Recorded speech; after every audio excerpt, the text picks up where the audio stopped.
നമസ്കാരം. TCV prime time ന്യൂസിലേക്ക് സ്വാഗതം. ആദ്യം പ്രധാന വാർത്തകൾ. വിദ്യാർത്ഥിക്ക് നേരെ ലൈംഗികാതിക്രമം, അധ്യാപകൻ പിടിയിലായത് വള്ളിക്കുന്ന് സ്വദേശി അഷ്റഫ്. കോടതിയിൽ ഹാജരാക്കിയ പ്രതിയെ റിമാൻഡ് ചെയ്തു. പിടിയിലാകുന്നത് ഇത് 3ാം തവണ. ഇൻസൈറ്റ് തിരൂർ പദ്ധതിക്ക് 29-ന് തുടക്കമാകും. യുവാക്കൾക്ക് തൊഴിൽ ലഭ്യമാക്കുക എന്ന ലക്ഷ്യത്തോടെയാണ് പദ്ധതി. ഓൺലൈൻ ആപ്പിലൂടെ വായ്പയെടുത്ത യുവാവിന്റെ മോർഫ് ചെയ്ത നഗ്നചിത്രങ്ങൾ പ്രചരിപ്പിച്ച് ഭീഷണിപ്പെടുത്തി പണം തട്ടിപ്പ്. തിരൂർ കട്ടച്ചിറ കൊല്ലത്തുപറമ്പിൽ റാഷിദാണ് ഓൺലൈൻ വായ്പാ തട്ടിപ്പ് സംഘത്തിന്റെ കെണിയിൽപ്പെട്ടത്. കേരള വിഷൻ ഷോപ്പിംഗ് മാമാങ്കത്തിന് ഇനി ദിവസങ്ങൾ മാത്രം. Shopping challenge talent live trade ഷോയുടെ പ്രമോ സർക്കാർ chief whip doctor N. Jayaraj പ്രകാശനം ചെയ്തു. കേരളത്തിൽ ഇന്ന് 4677 പേർക്ക് കോവിഡ് സ്ഥിരീകരിച്ചു. മലപ്പുറം ജില്ലയിൽ 162 പേർക്ക് കോവിഡ് സ്ഥിരീകരിച്ചു.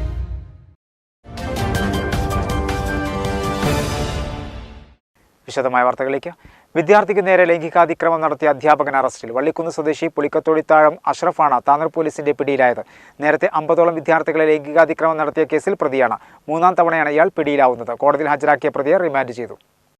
വള്ളിക്കുന്ന് സ്വദേശി പുളിക്കത്തോടിത്താഴം അഷ്റഫാണ് 3ാം തവണയും പോക്സോ കേസിൽ അറസ്റ്റിലായത്. താനൂരിലെ പ്രൈമറി വിദ്യാലയത്തിലെ അധ്യാപകനായ ഇയാളെ നേരത്തെ 2 തവണ പോക്സോ കേസിൽ അറസ്റ്റ് ചെയ്തിട്ടുണ്ട്. ചൈൽഡ് ലൈനിൽ ലഭിച്ച പരാതിയുടെ അടിസ്ഥാനത്തിലാണ് അറസ്റ്റ്. പ്രൈമറി സ്കൂൾ വിദ്യാർത്ഥിയെ പീഡിപ്പിച്ച കേസിലാണ് ഇപ്പോൾ അറസ്റ്റിലായത്. കുട്ടി രക്ഷിതാക്കളെ വിവരമറിയിച്ചതിനെ തുടർന്ന് ചൈൽഡ് ലൈനിന് പരാതി നൽകുകയായിരുന്നു. 1ലധികം കുട്ടികളെ ഇയാൾ ലൈംഗികാതിക്രമണത്തിന് വിധേയനാക്കിയതായും സൂചനയുണ്ട്. മുമ്പ് പരപ്പനങ്ങാടി നെടുവ സ്കൂളിൽ അധ്യാപകനായിരുന്ന സമയത്ത് 50ഓളം കുട്ടികളെ ലൈംഗികാതിക്രമണത്തിന് ഇരയാക്കിയതായ പരാതി ലഭിച്ചതിനെ തുടർന്ന് അറസ്റ്റിലായിരുന്നു. പിന്നീട് മറ്റൊരു പോക്സോ കേസിലും ഇയാൾ അറസ്റ്റിലായി. പരപ്പനങ്ങാടി കോടതിയിൽ ഹാജരാക്കിയ പ്രതിയെ കോടതി റിമാൻഡ് ചെയ്തു. ഇൻസൈറ്റ് പാനൂർ മോഡൽ തിരൂരിലും. ഇൻസൈറ്റ് തിരൂർ പദ്ധതിക്ക് നവംബർ 29-ന് തുടക്കമാകും. യുവാക്കൾക്ക് തൊഴിൽ ലഭ്യമാക്കുക എന്ന ലക്ഷ്യത്തോടെയുള്ള പദ്ധതിക്ക് കൂട്ടായി മക്തുമിയ ഓഡിറ്റോറിയത്തിൽ നടക്കുന്ന ഓറിയന്റേഷൻ ക്ലാസോടെ തുടക്കമാകുമെന്ന് തിരൂർ DYSP VV ബെന്നി വാർത്താസമ്മേളനത്തിൽ പറഞ്ഞു. കോവിഡ് മഹാമാരിയിൽ നിർജ്ജീവമായ തീരദേശ സമാധാന കമ്മിറ്റികൾ ഊർജിതപ്പെടുത്തിയാണ് തിരൂർ പോലീസ് ഇൻസൈറ്റ് തിരൂർ പദ്ധതിക്ക് തുടക്കമിടുന്നത്. 2019-ലാണ് തീരദേശം കേന്ദ്രീകരിച്ച് സമാധാന കമ്മിറ്റികൾ രൂപീകരിച്ചിരുന്നത്. കമ്മിറ്റി നിലവിൽ വന്നതോടെ അക്രമങ്ങൾക്ക് തടയിടാൻ ഒരു പരിധിവരെ കഴിഞ്ഞിരുന്നു. കോവിഡ് വന്നതോടെ 1.5 വർഷത്തോളമായി കമ്മിറ്റികൾ വിളിച്ചു ചേർക്കാനും കഴിഞ്ഞിരുന്നില്ല. കോവിഡിന് ആശ്വാസം വന്നതോടെയാണ് കമ്മിറ്റികൾ ഊർജിതപ്പെടുത്തി തുടങ്ങിയത്. സമാധാനം നിലനിർത്തുകയാണ് പ്രധാന ഉദ്ദേശമെങ്കിലും യുവാക്കൾക്കായി ഇൻസൈറ്റ് കോച്ചിംഗ് സംവിധാനം കൊണ്ടുവരുന്നതിനായി ഇൻസൈറ്റ് പാനൂർ മോഡലാണ് തിരൂരിൽ കൊണ്ടുവരുന്നത്. കണ്ണൂർ ജില്ലയിൽ പാനൂരിൽ ആരംഭിച്ച ഇൻസൈറ്റ് എന്ന് പറഞ്ഞൊരു പദ്ധതി ഉണ്ടായിരുന്നു. അതുവഴി ഒട്ടനവധി ചെറുപ്പക്കാർ ഇപ്പോൾ സർവീസിലേക്ക് എത്തിയിട്ടുണ്ട്. ഏതാണ്ട് 50-ന് മേലെ ആളുകൾ സർവീസിലേക്ക് എത്താൻ സാധിച്ചിട്ടുണ്ട്.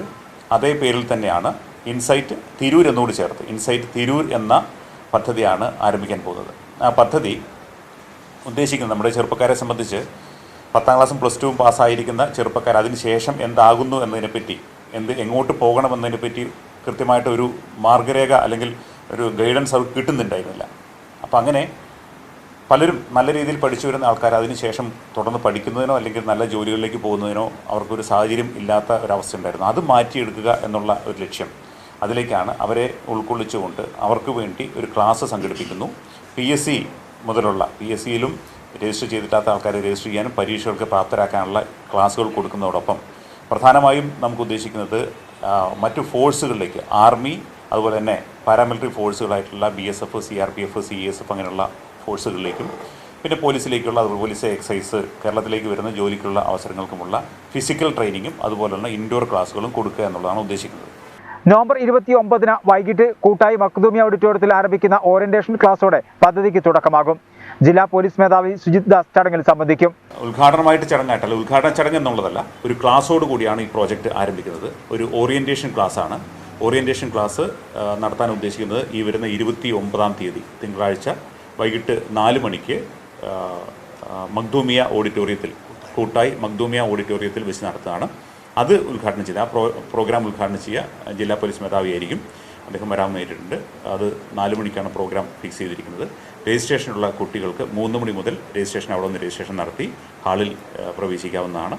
ആ ക്ലാസ്സിന് ശേഷം പിറ്റേ ദിവസം തന്നെ ഫിസിക്കൽ ട്രെയിനിങ്ങും അതുപോലെ തന്നെ ഇൻഡോർ ക്ലാസ്സുകളും ആരംഭിക്കാനുള്ള ഒരുക്കങ്ങൾ നടത്തിയിട്ടുണ്ട്. ഫിസിക്കൽ ട്രെയിനിങ് കൊടുക്കാൻ ഉദ്ദേശിക്കുന്നത് വെട്ടം ഗ്രാമപഞ്ചായത്തിൻ്റെ സ്റ്റേഡിയത്തിലാണ്. അവിടെ വെച്ചിട്ട് ഫിസിക്കൽ ട്രെയിനിങ് കൊടുക്കുന്നുണ്ട്. ഇൻഡോർ ക്ലാസ്സുകൾ കൊടുക്കാൻ ഉദ്ദേശിക്കുന്നത് MM ഹയർ സെക്കൻഡറി സ്കൂൾ കൂട്ടായി.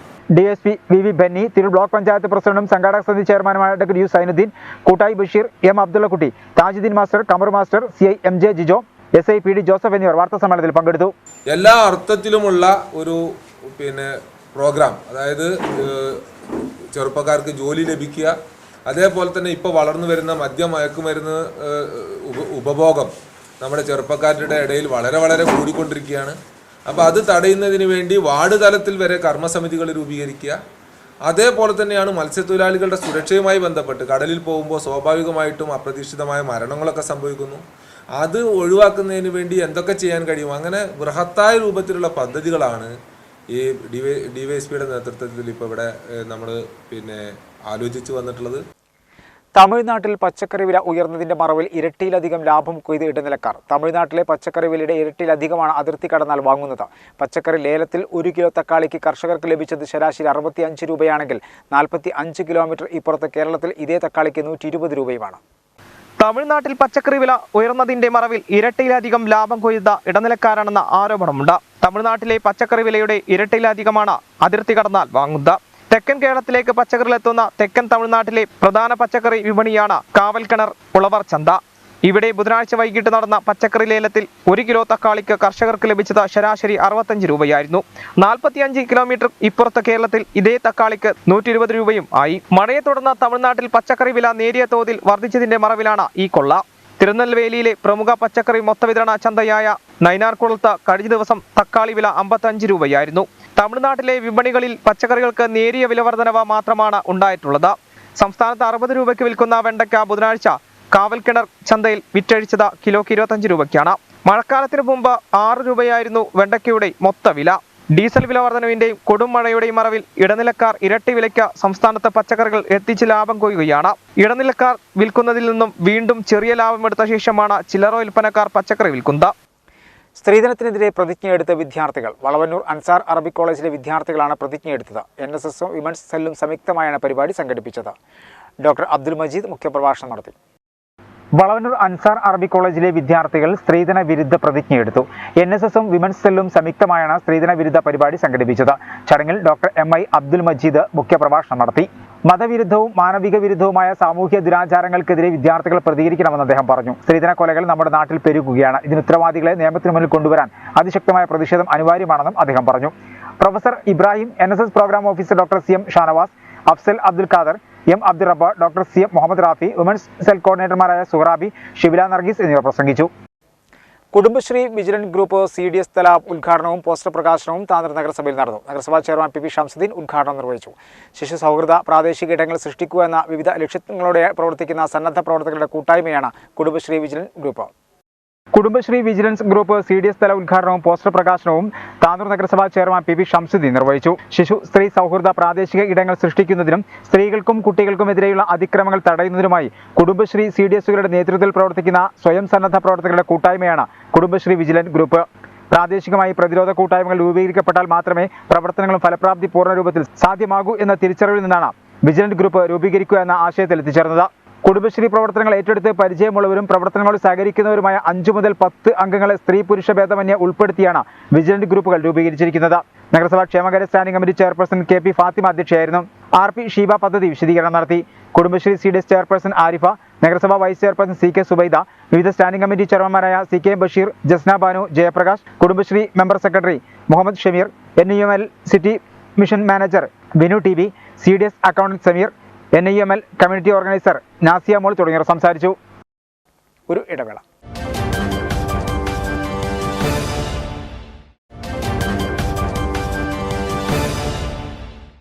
വാർത്തകൾ തുടർന്നു. ഓൺലൈൻ ആപ്പിലൂടെ വായ്പ എടുത്ത യുവാവിന്റെ മോർഫ് ചെയ്ത നഗ്നചിത്രങ്ങൾ പ്രചരിപ്പിച്ച് ഭീഷണിപ്പെടുത്തി പണം തട്ടിപ്പ്. തിരുക്കട്ടച്ചിറ കൊല്ലത്തുപറമ്പിൽ റാഷിദാണ് ഓൺലൈൻ വായ്പാ തട്ടിപ്പ് സംഘത്തിന്റെ കെണിയിൽപ്പെട്ടത്. സ്മാർട്ട് ലോൺ ക്രെഡിറ്റ് ലോൺ എന്ന ആപ്പ് ഡൗൺലോഡ് ചെയ്ത റാഷിദിന് കഴിഞ്ഞ 10-ന് 3000 രൂപ വായ്പ ലഭിച്ചിരുന്നു. വായ്പയ്ക്കായി റാഷിദിന്റെ pan card, Aadhaar card, bank passbook എന്നിവ നൽകിയിരുന്നു. ഈ പണം തിരിച്ചടച്ചതിനെ തുടർന്ന് കഴിഞ്ഞ 17-ന് റാഷിദിന്റെ അനുമതിയില്ലാതെ വീണ്ടും 2980 രൂപ അക്കൗണ്ടിൽ വന്നു. ആവശ്യപ്പെടാതെ പണം വന്നത് അറിയിച്ചപ്പോൾ 5000 രൂപ ഉടൻ അയച്ചില്ലെങ്കിൽ റാഷിദിന്റെ ഫോട്ടോ എഡിറ്റ് ചെയ്ത് നഗ്ന ഫോട്ടോയോടെ റാഷിദിന്റെ കോൺടാക്ട് ലിസ്റ്റിലുള്ളവർക്ക് സോഷ്യൽ മീഡിയയിലും പ്രചരിപ്പിച്ച് കുടുംബം തകർക്കുമെന്നാണ് ഭീഷണി. എൻ്റെ ഫോണിലേക്ക് ഒരു സ്മാർട്ട് ലോൺ എന്ന് പറയുന്ന ആപ്പിൻ്റെ ഒരു ലിങ്ക് വന്നിരുന്നു. അത് ഞാൻ ഇൻസ്റ്റാൾ ചെയ്തു. അപ്പോൾ അതിലേക്ക് അവർ കുറച്ച് രേഖകൾ ചോദിച്ചിരുന്നു. അപ്പോൾ ആധാർ കാർഡ് ഇതൊക്കെ കൊടുത്തിരുന്നു. അങ്ങനെ ഒരു 3000 രൂപ അവർ ലോൺ ആദ്യം തന്നു. അതിൽ 2150 രൂപ തന്നു. ബാക്കി പൈസ അവർ സർവീസ് ചാർജ് എന്ന് പറഞ്ഞു. അങ്ങനെ അത് 7 ദിവസത്തെ വാലിഡിറ്റി തന്നു. 7 ദിവസം കഴിഞ്ഞ് ഞാൻ അടച്ചു. ആ അടച്ച സമയം തന്നെ അപ്പം തന്നെ അവരെന്ത് ചെയ്തു, എൻ്റെ സമ്മതം അറിവൊന്നും ഇല്ലാതെ എൻ്റെ അക്കൗണ്ടിലേക്ക് വീണ്ടും അവർ പൈസ ഇട്ട് തന്നു. അന്ന് പൈസ ഇട്ടത് 2980 അപ്പോൾ അവരൊരു വാട്സപ്പ് വഴിയാണ് ഇതിൻ്റെ സംസാരിച്ചിരുന്നത്. അപ്പോൾ ഞാൻ ആ വാട്സപ്പിൽ അപ്പോൾ തന്നെ മെസ്സേജ് ഇട്ട് ഞാൻ ആവശ്യപ്പെടാതെ എൻ്റെ സമ്മതമില്ലാതെ എനിക്ക് പൈസ വേണ്ട, അത് നിങ്ങൾ തന്നെ എങ്ങനെ എടുക്കണം, അല്ലെങ്കിൽ ഞാൻ എനിക്ക് വിട്ടുതരാമെന്നുണ്ട്. പക്ഷേ അവരൊരു വിവരം കാര്യങ്ങളൊന്നും ഇല്ലെന്ന്. പിന്നെ 24-ാം തീയതി ആണ്, അതായത് മിനിയാന്നാണ് അവർ പിന്നെ വേറെ പല നമ്പറിൽ നിന്നും എനിക്ക് വാട്സപ്പ് കോളും മറ്റുള്ള കോളൊക്കെ വിളിച്ചിട്ട് അത് 5000 രൂപ ആക്കി തിരിച്ചടച്ചില്ല എന്നുണ്ടെങ്കിൽ എൻ്റെ മോർഫ് ചെയ്ത ഫോട്ടോ എൻ്റെ കോൺടാക്ട്സിലുള്ള എല്ലാ നമ്പറിലേക്ക് വാട്സപ്പ് വഴി മെസ്സേജ് അയക്കുന്നൊക്കെ പറഞ്ഞ് എന്നെ ഭീഷണിപ്പെടുത്തി. ഞാൻ പറഞ്ഞു എൻ്റെ അക്കൗണ്ടിലേക്ക് വന്ന പൈസ 2980 റുപ്യാണ്, അതും ഞാൻ ആവശ്യപ്പെടാതെ നിങ്ങൾ ഇട്ടുന്നത്, ആ പൈസ മാത്രം തരുള്ളൂ എന്ന് പറഞ്ഞു. അപ്പോൾ അവർ പറ്റില്ല എന്നായിരുന്നു. വാട്സാപ്പിലൂടെയാണ് ഈ സംഘം റാഷിദിനെ ഭീഷണിപ്പെടുത്തുന്നത്. ഇതിനിടെ വീണ്ടും 3000 രൂപ തിരിച്ചടച്ചിട്ടും പണം കിട്ടിയില്ലെന്നും 5000 രൂപ അടയ്ക്കണമെന്നും ആവശ്യപ്പെട്ട റാഷിദിന്റെ ഫോട്ടോ എഡിറ്റ് ചെയ്ത് നഗ്നത പ്രചരിപ്പിക്കുകയാണ്. റാഷിദിന്റെ ലിസ്റ്റിലുള്ള നിരവധി പേർക്കാണ് വാട്സാപ്പ് വഴി ഫോട്ടോ അയച്ചത്. ഇതിൻ്റെ ഫോട്ടോ വെച്ചിട്ട് ആദ്യം എൻ്റെ ഫോട്ടോ വെച്ചിട്ട് 5000 രൂപ ലോൺ എടുക്കാണ്ടെന്ന് പറഞ്ഞിട്ട് എൻ്റെ കോൺടാക്ട്സിൽ മൊത്തം ആൾക്കാർക്ക് അവർ ഫോട്ടോ വിട്ടു. അത് കഴിഞ്ഞിട്ട് 5 മിനിറ്റ് കഴിഞ്ഞതിന് ശേഷം അവർ വീണ്ടും എനിക്ക് മെസ്സേജ് എൻ്റെ മോർഫ് ചെയ്ത ഫോട്ടോ വിട്ടെന്നിട്ട് പറഞ്ഞു 5 മിനിറ്റിൻ്റെ ഉള്ളിൽ നിങ്ങളെ പൈസ അടച്ചില്ല എന്നുണ്ടെങ്കിൽ അത് നിങ്ങളെ എല്ലാ കോൺടാക്ട്സിലേക്കും വാട്സപ്പ് വഴി വിട്ടെന്ന് പറഞ്ഞു. അപ്പോൾ ഞാൻ CSRൻ്റെ അടുത്ത് പരാതി കൊടുക്കുന്നത് ആ സമയത്ത് നിന്ന്. അപ്പോൾ ആ സമയത്താണ് അവരെ മോർഫ് ചെയ്ത ഫോട്ടോ വിട്ടത്. അപ്പോൾ തന്നെ ഞാൻ CSRൻ്റെ സാധനം കാണിച്ചു കൊടുത്തു. CSR വേണ്ട നടപടി കാര്യങ്ങൾ സ്വീകരിക്കാമെന്ന് പറഞ്ഞിട്ടുണ്ട്. ഇപ്പോൾ അവർ വീണ്ടും വിളിച്ചുകൊണ്ടിരിക്കും. ഇപ്പോൾ എൻ്റെ അധികം കോൺടാക്ട്സിലുള്ള എല്ലാ നമ്പറിലേക്ക് ഇവർ ഫോട്ടോ വിട്ടുകൊണ്ടിരിക്കുന്നു. എന്നിട്ട് ഇവർക്ക് 5000 രൂപ വീണ്ടും അടക്കണം തന്നെ. അങ്ങനെ ഞാൻ ഇവർ വിട്ടെന്ന 2980 രൂപയാണ്, അതിൽ 3000 രൂപ അടിച്ചു കൊടുത്തു. അവർ വിട്ടെന്ന പൈസ അല്ലേ, പക്ഷെ അവർക്ക് വീണ്ടും 5000 രൂപ ഇനിയും ആണല്ലേ. അപ്പോൾ ഇനിയും അതിൻ്റെ പേരിൽ തന്നെ ഒരുപാട് ഇതുപോലെ മാനസികമായിട്ട് കുടുംബം തകർക്കുന്നു അങ്ങനെയൊക്കെ പറയണം. വീണ്ടും എൻ്റെ കുടുംബത്തിലുള്ള എൻ്റെ കോൺടാക്ട്സിലുള്ള എല്ലാ നമ്പറിലേക്ക് ഇവർ വിട്ടുകൊണ്ടിരിക്കുന്നു. ഇതിനൊരു നടപടി സ്വീകരിക്കണം എന്നാണ് പറയാനുള്ളത്.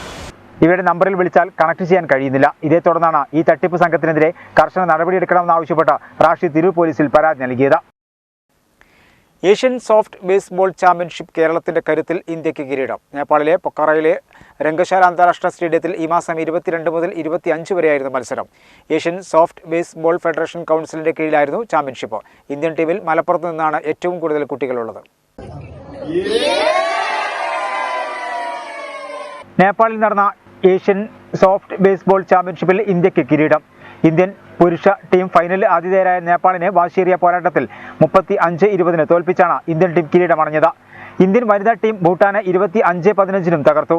മലയാളി താരങ്ങളായ മലപ്പുറം ജില്ലയിലെ തേഞ്ഞിപ്പലം സ്വദേശി ജവാദ് KM പുരുഷ ടീമിനെയും താനൂർ മോര്യ സ്വദേശി സാന്ദ്ര M വനിതാ ടീമിനെയും നയിച്ചു. ജവാദിന്റെയും സാന്ദ്രയുടെയും കരുത്തിലാണ് ടീം ഇന്ത്യ ഓവറോൾ ചാമ്പ്യൻ പട്ടം കരസ്ഥമാക്കിയത്. നേപ്പാളിലെ പൊക്കാറയിലെ രംഗശാല അന്താരാഷ്ട്ര സ്റ്റേഡിയത്തിൽ ഈ മാസം 22 മുതൽ 25 വരെയായിരുന്നു മത്സരം. ഏഷ്യൻ സോഫ്റ്റ് ബേസ്ബോൾ ഫെഡറേഷൻ കൗൺസിലിന്റെ കീഴിലായിരുന്നു ചാമ്പ്യൻഷിപ്പ്. ഇന്ത്യ, നേപ്പാൾ, ബംഗ്ലാദേശ്, ശ്രീലങ്ക, ഭൂട്ടാൻ എന്നീ 5 രാജ്യങ്ങളാണ് മത്സരത്തിൽ മാറ്റുരച്ചത്. ഇന്ത്യൻ ടീമിൽ മലപ്പുറത്ത് നിന്നാണ് ഏറ്റവും കൂടുതൽ കുട്ടികളുള്ളത്. മഹാരാഷ്ട്ര, ഛത്തീസ്ഗഡ്, തെലങ്കാന, UP, പോണ്ടിച്ചേരി, കർണാടക, മധ്യപ്രദേശ് എന്നീ സംസ്ഥാനങ്ങളിൽ നിന്നാണ് മറ്റു താരങ്ങൾ.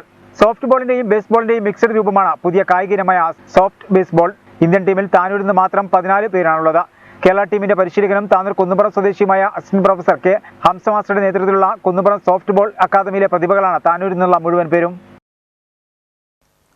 DYFI താനൂർ ബ്ലോക്ക് കമ്മിറ്റിയുടെ നേതൃത്വത്തിൽ കൂത്തുപറമ്പ് രക്തസാക്ഷി ദിനം സമുചിതമായി ആചരിച്ചു. രാവിലെ മുഴുവൻ യൂണിറ്റ് കേന്ദ്രങ്ങളിലും പ്രഭാതപേരിയോടെ പതാക ഉയർത്തി. വൈകിട്ട് യുവജന റാലിയും പൊതുയോഗവും സംഘടിപ്പിച്ചു. പൊതുയോഗം DYFI മുൻ ജില്ലാ സെക്രട്ടറി A. ശിവദാസൻ ഉദ്ഘാടനം ചെയ്തു. കൂത്തുപറമ്പ് രക്തസാക്ഷി ദിനത്തിന്റെ ഭാഗമായി DYFI താനൂർ ബ്ലോക്ക് കമ്മിറ്റിയുടെ നേതൃത്വത്തിൽ യുവജന റാലിയും പൊതുയോഗവും സംഘടിപ്പിച്ചു. ബ്ലോക്ക് കമ്മിറ്റി കീഴിലെ മുഴുവൻ യൂണിറ്റ് കേന്ദ്രങ്ങളിലും പ്രഭാതപേരിയോടെ പതാക ഉയർത്തി. കേബ്രം മൂലക്കൽ നിന്നും ആരംഭിച്ച യുവജന റാലി പട്ടുപറമ്പിൽ സമാപിച്ചു. തുടർന്ന പൊതുയോഗം DYFI മുൻ ജില്ലാ സെക്രട്ടറി A. ശിവദാസൻ ഉദ്ഘാടനം ചെയ്തു. DYFI block president Manu Vishwanath അധ്യക്ഷനായിരുന്നു. DYFI മുൻ സംസ്ഥാന കമ്മിറ്റി അംഗം KV സിദ്ദിഖ്, മുൻ block president KT Sasi, block treasurer T. Vineshan, vice president TV Amjad, Sheikh Moideen, PP Ratheesh, Fuhad Mon, block secretary KV Khader തുടങ്ങിയവർ സംസാരിച്ചു. കൂത്തുപറമ്പ് രക്തസാക്ഷി ദിനാചരണത്തിന്റെ ഭാഗമായി DYFI തിരൂർ ബ്ലോക്ക് കമ്മിറ്റിയുടെ നേതൃത്വത്തിൽ പ്രകടനവും പൊതുയോഗവും നടത്തി. പൊതുസമ്മേളനം അനൂപ് കൊക്കോടി ഉദ്ഘാടനം ചെയ്തു.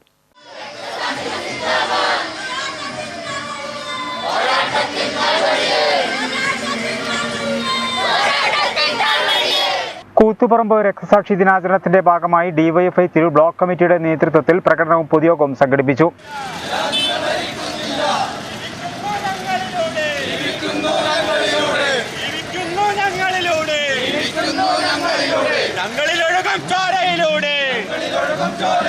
ദീപേങ്ങാടി നടന്ന പൊതുസമ്മേളനം അനൂപ് കൊക്കോടി ഉദ്ഘാടനം ചെയ്തു. കേരളത്തിന്റെ യൗവനത്തിന്റെ ഊർജം മുഴുവൻ സമാശ്വസിച്ചിരിക്കുന്ന ആ വേദിക്കകത്തേക്കാണ് ഈ MBR എന്ന് പറയുന്ന അന്നത്തെ സഹകരണ വകുപ്പിന്റെ മന്ത്രി അവിടേക്ക് പ്രവേശിച്ചത്. അദ്ദേഹത്തെ കൊണ്ടുവരാൻ എല്ലാ തരത്തിലുള്ള പകം നടത്തിയത് കെ സുധാകരൻ എന്ന് പറയുന്ന ഇന്നത്തെ കോൺഗ്രസിന്റെ ഗുണ്ടാ രാഷ്ട്രീയത്തിന്റെ വക്താവായ KPCCയുടെ അധ്യക്ഷൻ അന്ന് കൂട്ടിക്കൊണ്ടുവരികയാണ്. ഒരു പ്രകോപനവുമില്ല. വിളിച്ച മുദ്രാവാക്യം MBR ഗോ ബാക്ക്, MBR പിരിഞ്ഞു പോവുക, ഈ കേരളത്തിനെ, ഈ പര്യായം, ഈ ആശുപത്രിയെ സംരക്ഷിക്കുക എന്ന മുദ്രാവാക്യം വിളിക്കുക. ചെറുപ്പക്കാരന്റെ ഹൃദയത്തിന്റെ അകത്തേക്ക് ഹക്കീം ബത്തേരി എന്ന് പറയുന്ന അന്നത്തെ കോൺഗ്രസ് ഗവൺമെന്റിന്റെ കാല് കഴുകി വെള്ളം കുടിക്കുന്ന ഒരു നെറികെട്ട പോലീസുകാരൻ, ആ പോലീസുകാരന്റെ തോക്കിൽ നിന്നും തുപ്പിയ തീയുണ്ടകള് ഹൃദയത്തിനകത്തേക്ക് സാംശീകരിച്ചുകൊണ്ട് ഈ കേരളത്തിന് അഭിമാനമായി, യൗവനത്തിന്റെ ഊർജമായി 5 സഖാക്കൾ ശുക്രനക്ഷത്രമായി ആകാശത്തുള്ള നാളെയുടെ പോരാട്ടത്തിന് ഊർജം സമ്മാനിച്ച ദിവസത്തിന്റെ പേരാണ് പ്രിയപ്പെട്ടവരെ നവംബർ 25. KP ഷാജിദ് അധ്യക്ഷനായിരുന്നു. SFI ജില്ലാ പ്രസിഡന്റ് E അഫ്സൽ, DYFI സംസ്ഥാന കമ്മിറ്റി അംഗം P Muneer, CPIM Thiru area committee അംഗം T Shaji, T Prabhitha, CO Baburaj, Noufal തുടങ്ങിയവർ സംസാരിച്ചു. NCC ദിനത്തോടനുബന്ധിച്ച് തിരൂരിൽ NCC കേഡറ്റുകൾ കൂട്ടയോട്ടം സംഘടിപ്പിച്ചു. സ്ത്രീകൾക്കും കുട്ടികൾക്കുമെതിരെയുള്ള അതിക്രമങ്ങൾക്കെതിരെ ബോധവൽക്കരണ സന്ദേശമുയർത്തിയാണ് കൂട്ടയോട്ടം നടത്തിയത്. Tirur police SHO Jijo flag off ചെയ്തു. 29 കേരള NCCയുടെ ആഭിമുഖ്യത്തിൽ തിരൂർ SM പോളിടെക്നിക് കോളേജിലെയും തിരൂർ ഗവൺമെന്റ് ഹയർ സെക്കൻഡറി സ്കൂളിലെയും NCC കേഡറ്റുകളാണ് കൂട്ടയോട്ടം സംഘടിപ്പിച്ചത്. സ്ത്രീകൾക്കും കുട്ടികൾക്കുമെതിരെയുള്ള അതിക്രമങ്ങൾക്കെതിരെ പൊതുജനങ്ങളിൽ ബോധവൽക്കരണം നടത്തിക്കൊണ്ടാണ് കൂട്ടയോട്ടം നടത്തിയത്. കാലിക പ്രസക്തിയുള്ള വിഷയങ്ങൾ ഉയർത്തിപ്പിടിച്ച് NCC എല്ലാ വർഷവും ഇത്തരം പരിപാടികൾ സംഘടിപ്പിക്കാറുണ്ട്. കഴിഞ്ഞ 1.5 വർഷമായിട്ട് നമ്മുടെ ലോകത്തെ പിടിച്ചുവലിക്കൊണ്ടിരിക്കുന്ന ഒരു വലിയ സംഭവമാണ് കോവിഡ്. ഏതാണ്ട് 50 ലക്ഷത്തിലധികം ആളുകൾ മരിച്ചു. ഏതാണ്ട് 5 കോടിയിലധികം ആളുകൾക്ക് ഈ അസുഖം വന്നു. ഞാനും ഈ കോവിഡ് വന്നതിൻ്റെ ബുദ്ധിമുട്ട് അനുഭവിച്ച ഒരാളാണ്. ഏതാണ്ട് 50 ലക്ഷം ആളുകൾ മരിച്ച ഒരു അസുഖമാണ് കോവിഡ് എന്ന് പറയുന്നത്. കോവിഡ് വരുന്നതിന് മുമ്പ് ഈ ലോകത്തെ ഏറ്റവും വലിയ വിഷയം എന്തായിരുന്നു? ദാരിദ്ര്യമായിരുന്നു. ഈ ലോകത്തുള്ള ഭക്ഷണത്തിൻ്റെ ശരിയായ വിതരണത്തിലുള്ള അഭാവം മൂലമുള്ള ദാരിദ്ര്യം കൊണ്ടാണ് ഏറ്റവും കൂടുതൽ ആളുകൾ മരിച്ചുകൊണ്ടിരിക്കുന്നത്. Tirur CI Jijo flag off ചെയ്തു. 75 കേഡറ്റുകൾ പങ്കെടുത്തു. NCC ഓഫീസർമാരായ ക്യാപ്റ്റൻ അബ്ദുൽ ഫവാസ്, ശൈലേഷ് SG എന്നിവർ നേതൃത്വം നൽകി. പ്രിൻസിപ്പൽ അബ്ദുൽ നാസർ കൈപ്പഞ്ചേരി, ഹെഡ്മാസ്റ്റർ അബ്ദുൽ അസീസ് എന്നിവർ ആശംസകൾ അർപ്പിച്ചു. സീനിയർ കേഡറ്റുകളായ ഷിബിൻ, ശ്രിജിൻ, ചിത്ര എന്നിവർ കൂട്ടയോട്ടം നയിച്ചു.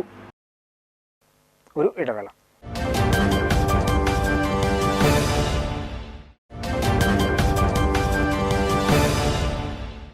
വാർത്തകൾ തുടരുന്നു.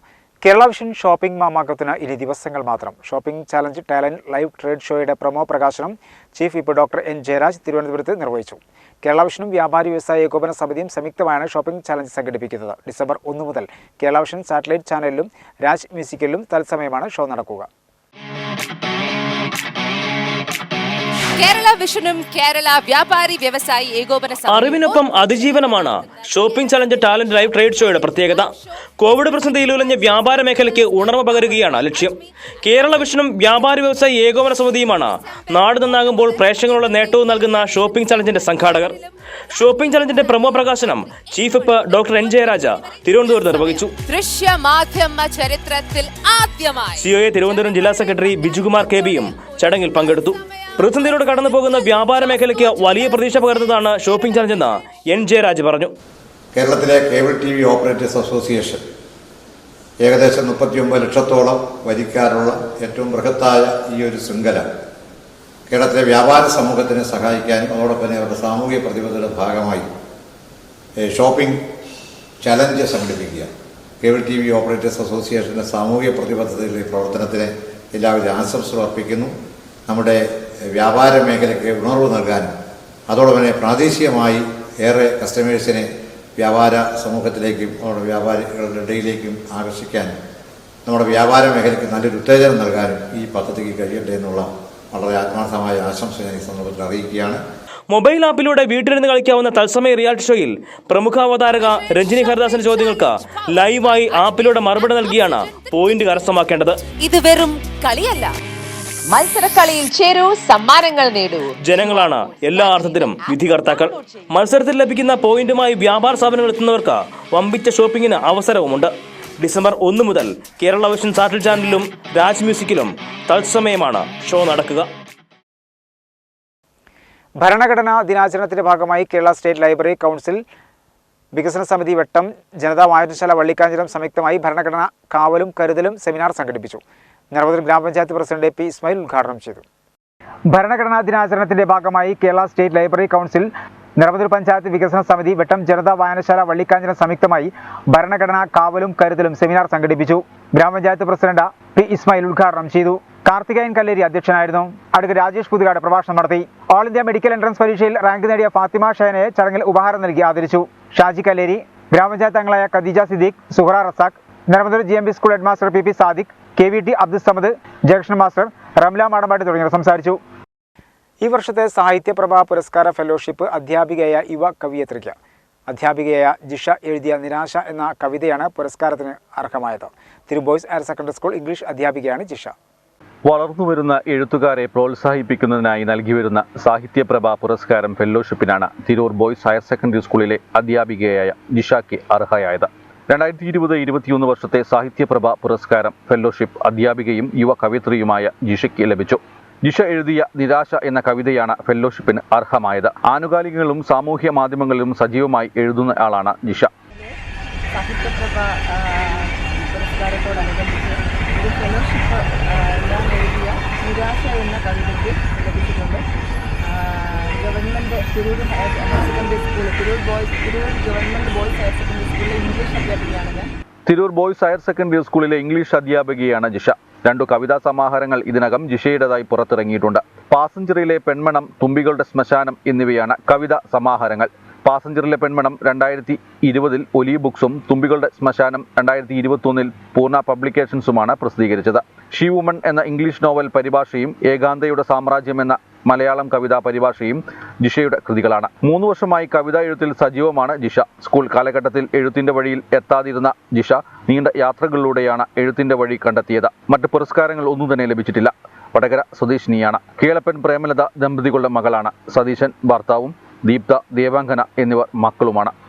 തിരുരങ്ങാടി ഗവൺമെന്റ് ഹൈസ്കൂൾ ഗ്രൗണ്ട് അന്താരാഷ്ട്ര നിലവാരത്തിലേക്ക് ഉയർത്തുന്നു. അന്താരാഷ്ട്ര നിലവാരത്തിലുള്ള ഗ്രൗണ്ടിന്റെ ശിലാസ്ഥാപനം മന്ത്രി വി അബ്ദുറഹ്മാൻ നിർവഹിക്കും. കിഫ്ബിയുടെ സഹായത്തോടെയാണ് നിർമ്മാണ പ്രവർത്തനങ്ങൾ നടക്കുന്നത്. ഒരു കാലത്ത് അഖിലേന്ത്യാ സെവൻസ് ഫുട്ബോൾ ടൂർണമെന്റുകളുടെ പ്രധാന കളിക്കളമായിരുന്ന തിരൂരങ്ങാടി ഗവൺമെന്റ് ഹൈസ്കൂൾ ഗ്രൗണ്ട് അന്താരാഷ്ട്ര നിലവാരത്തിലേക്ക് ഉയരുകയാണ്. നിർമ്മാണ പ്രവൃത്തികളുടെ ശിലാസ്ഥാപന കർമ്മം ശനിയാഴ്ച കായിക മന്ത്രി വി അബ്ദുറഹ്മാൻ നിർവഹിക്കും. ചന്തപ്പടിയിൽ നിന്നും ഘോഷയാത്രയോടെയാകും മന്ത്രിയെ വരവേൽക്കുകയെന്ന് നഗരസഭാ ചെയർമാൻ KP മുഹമ്മദ് കുട്ടി വാർത്താസമ്മേളനത്തിൽ പറഞ്ഞു. കിഫ്ബിയിൽ അനുവദിച്ച 2.02 കോടി രൂപയുടെ നിർമ്മാണ പ്രവൃത്തികൾക്കാണ് തുടക്കമാകുന്നത്. മാളിയേക്കൽ ഗ്രൂപ്പിനാണ് നിർമ്മാണ ചുമതല. 1 വർഷത്തിനുള്ളിൽ നിർമ്മാണം പൂർത്തിയാകുമെന്നാണ് കരുതുന്നതെന്നും നഗരസഭാ ചെയർമാൻ വ്യക്തമാക്കി. മികച്ച സെവൻസ് ഫുട്ബോൾ ഗ്രൗണ്ട്, സിന്തറ്റിക് ട്രാക്കോട് കൂടിയ athletics practice area, long jump beat, triple jump beat, stage, gallery, വെള്ളം ഒഴുകിപ്പോകുന്നതിനും മറ്റുമുള്ള സൗകര്യങ്ങൾ എന്നിവ സ്റ്റേഡിയത്തിലുണ്ട്. സ്റ്റേഡിയത്തിന് 1.6 ഏക്കർ ഭൂമിയാണുള്ളത്. ഈ ഭൂമിയിലാണ് പുതിയ നിർമ്മാണ പ്രവർത്തനങ്ങൾ നടക്കുന്നത്. മുൻ വിദ്യാഭ്യാസ മന്ത്രി PK അബ്ദുറബിന്റെ നിരന്തര ശ്രമത്തെ തുടർന്നാണ് ഗ്രൗണ്ട് അന്താരാഷ്ട്ര നിലവാരത്തിലേക്ക് ഉയർത്തുന്നതിന് പണം അനുവദിക്കപ്പെട്ടത്. 2018 അനുവദിച്ച 3.48 കോടി രൂപയുടെ പ്രവൃത്തി കിഫ്ബിയിലേക്ക് മാറ്റിയതോടെ 2.02 കോടിയായി കുറയുകയായിരുന്നു. ശിലാസ്ഥാപന ചടങ്ങിൽ KPA മജീദ് MLA അധ്യക്ഷനായിരിക്കും. 1958 ആരംഭിച്ച സ്കൂളിൽ ഹയർ സെക്കൻഡറി വിഭാഗത്തിലടക്കം 4000-ഓളം വിദ്യാർത്ഥികൾ പഠിക്കുന്നുണ്ട്. മലപ്പുറത്തിന്റെ കായിക ആവേശമായ സെവൻസ് ഫുട്ബോളിന്റെ പ്രധാന ഗ്രൗണ്ടുകളിലൊന്നായിരുന്നു ഇത്. 23 വർഷത്തോളം സമദ് ഫുട്ബോൾ ടൂർണമെന്റ് നടന്നതും ഈ ഗ്രൗണ്ടിലാണ്. ആദ്യം തയ്യാറാക്കിയ പദ്ധതിയിൽ cricket, net practice area, shuttle badminton, volleyball, open gym ഉൾപ്പെടെ മൾട്ടിപ്പിൾ സ്റ്റേഡിയമായിരുന്നു നിർദ്ദേശിക്കപ്പെട്ടത്. ഫണ്ട് കുറച്ചതോടെ ഇവ നീക്കം ചെയ്യുകയായിരുന്നു. നഗരസഭാ ചെയർമാനു പുറമെ PTA president PM Abdul Haq, NM Ali, MP Ismail, school principal MT Dinesh Kumar എന്നിവരും വാർത്താസമ്മേളനത്തിൽ പങ്കെടുത്തു. ഒരു ഇടവേള കൂടി.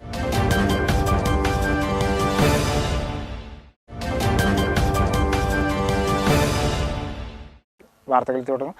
സംസ്ഥാനത്ത് ഇന്ന് 4677 പേർക്ക് കോവിഡ് സ്ഥിരീകരിച്ചു. കഴിഞ്ഞ 24 മണിക്കൂറിടെ 56,558 സാമ്പിളുകളാണ് പരിശോധിച്ചത്. മലപ്പുറം ജില്ലയിൽ 162 പേർക്ക് കോവിഡ് സ്ഥിരീകരിച്ചു. സംസ്ഥാനത്ത് നിന്ന് 4677 പേർക്കാണ് കോവിഡ് സ്ഥിരീകരിച്ചത്. എറണാകുളം 823, തിരുവനന്തപുരം 633, കോഴിക്കോട് 588, തൃശൂർ 485, കോട്ടയം 369, കൊല്ലം 330, കണ്ണൂർ 295, പാലക്കാട് 208, പത്തനംതിട്ട 202, വയനാട് 202, മലപ്പുറം 162, ഇടുക്കി 150, ആലപ്പുഴ 144, കാസർഗോഡ് 86 എന്നിങ്ങനെയാണ് ജില്ലകളിൽ നിന്ന് രോഗബാധ സ്ഥിരീകരിച്ചത്. കഴിഞ്ഞ 24 മണിക്കൂറിനിടെ 56,552 സാമ്പിളാണ് പരിശോധിച്ചത്. കഴിഞ്ഞ ദിവസങ്ങളുണ്ടായ 33 മരണങ്ങളാണ് കോവിഡ് മൂലമാണെന്ന് ഇന്ന് സ്ഥിരീകരിച്ചത്. ഇതുകൂടാതെ സുപ്രീം കോടതി വിധി പ്രകാരം കേന്ദ്ര സർക്കാരിന്റെ പുതിയ മാർഗനിർദ്ദേശം അനുസരിച്ച് അപ്പീൽ നൽകിയ 355 മരണങ്ങളും റിപ്പോർട്ട് ചെയ്തിട്ടുണ്ട്. ഇതോടെ സംസ്ഥാനത്തെ ആകെ മരണം 39,125ആയി. തുണയ്ക്ക് താങ്ങാവാൻ ഒരുക്കിയ ഹൈദരാബാദി ബിരിയാണി ചലഞ്ച് വിജയം. താനൂർ എടക്കടപ്പുറം കേന്ദ്രമാക്കി പ്രവർത്തിക്കുന്ന തുണ ചാരിറ്റബിൾ ട്രസ്റ്റിന്റെ പ്രവർത്തനങ്ങൾക്ക് പണം കണ്ടെത്താനാണ് ബിരിയാണി ചലഞ്ച് സംഘടിപ്പിച്ചത്. താനൂർ എടക്കടപ്പുറം കേന്ദ്രമാക്കി പ്രവർത്തിക്കുന്ന തുണ ചാരിറ്റബിൾ ട്രസ്റ്റ് നടത്തിയ ഹൈദരാബാദി ബിരിയാണി ചലഞ്ച് വൻ വിജയകരമായി. ട്രസ്റ്റിന് പുതിയ ആസ്ഥാന മന്ദിരം പണിയുന്നതിനും ജീവകാരുണ്യ പ്രവർത്തനത്തിനുമാണ് ഇത്തരത്തിൽ ബിരിയാണി ചലഞ്ച് ഒരുക്കിയത്. തീരദേശത്തെ 7000-ലധികം വീടുകളിലേക്കാണ് ബിരിയാണി എത്തിച്ചത്. വലിയ പിന്തുണയാണ് ബിരിയാണി ചലഞ്ചിന് ലഭിച്ചതെന്ന് വർക്കിംഗ് പ്രസിഡന്റ് മുൻ നഗരസഭാ കൗൺസിലറുമായ കെ സലാം പറഞ്ഞു.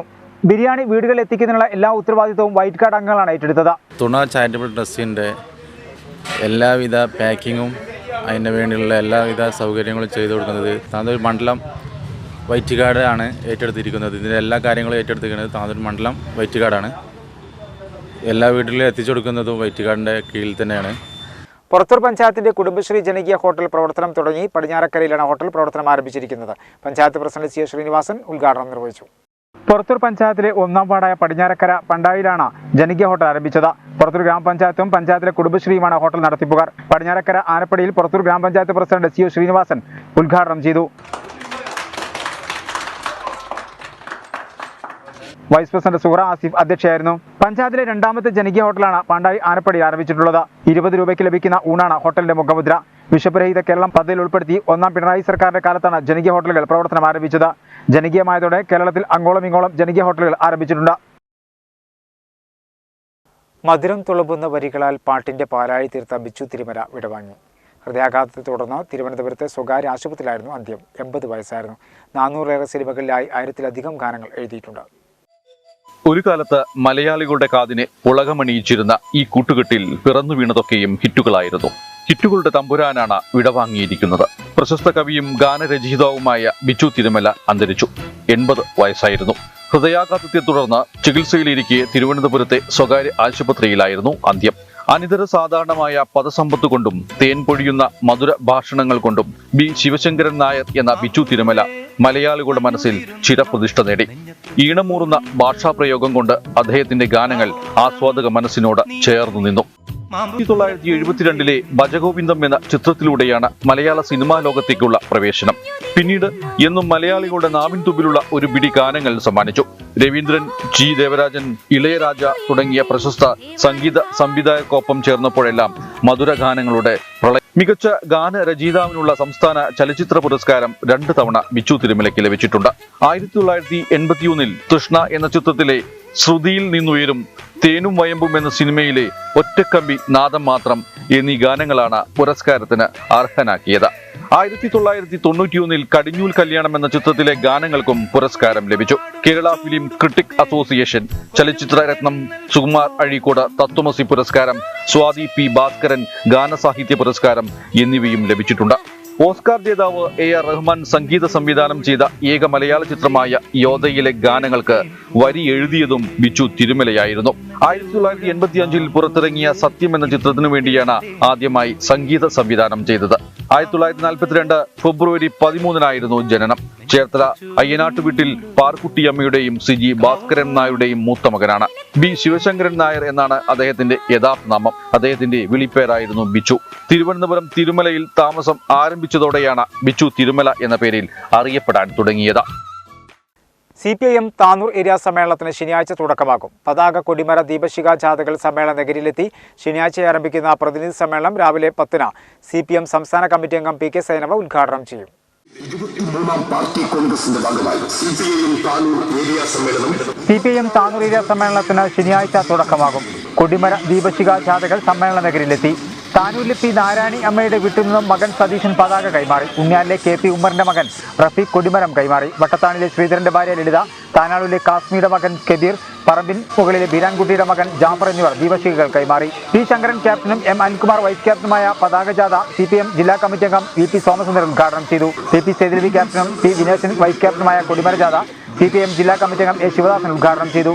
പതാക, കൊടിമര ജാഥകളും V അബ്ദുറസാഖ് ക്യാപ്റ്റനും P Rajesh, KK Velayudhan vice ക്യാപ്റ്റന്മാരുമായ ദീപശിഖ ജാഥകൾ വട്ടത്താണി സംഗമിച്ച് മഹാറാലിയായി വൈലത്തൂർ പൊൻകാസ് ബീരാൻകുട്ടി നഗറിൽ സമാപിച്ചു. സ്വാഗത സംഘം ചെയർമാൻ ഷംസീർ മാട്ടുമൽ പതാക ഉയർത്തി.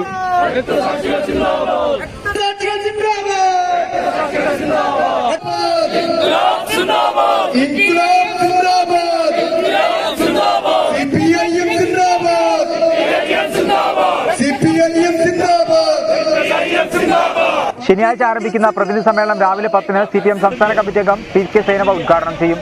19 വനിതകൾ ഉൾപ്പെടെ 113 പ്രതിനിധികളും 17 ഏരിയ കമ്മിറ്റി അംഗങ്ങളും CPM ജില്ലാ സെക്രട്ടറി അംഗങ്ങളായി E. ജയൻ, വേലായുധൻ വള്ളിക്കുന്ന് എന്നിവർ പങ്കെടുക്കും.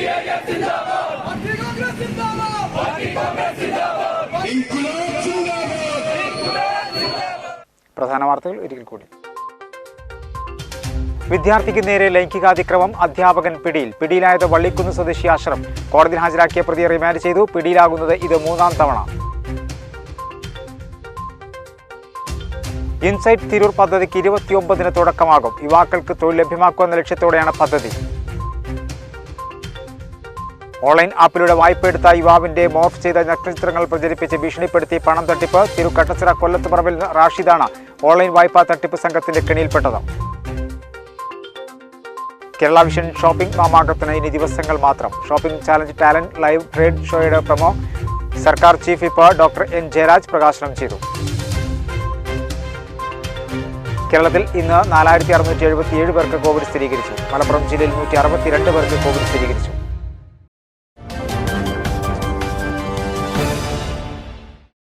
ഇതോടെ വാർത്തകൾ സമാപിക്കുന്നു. നന്ദി, നമസ്കാരം.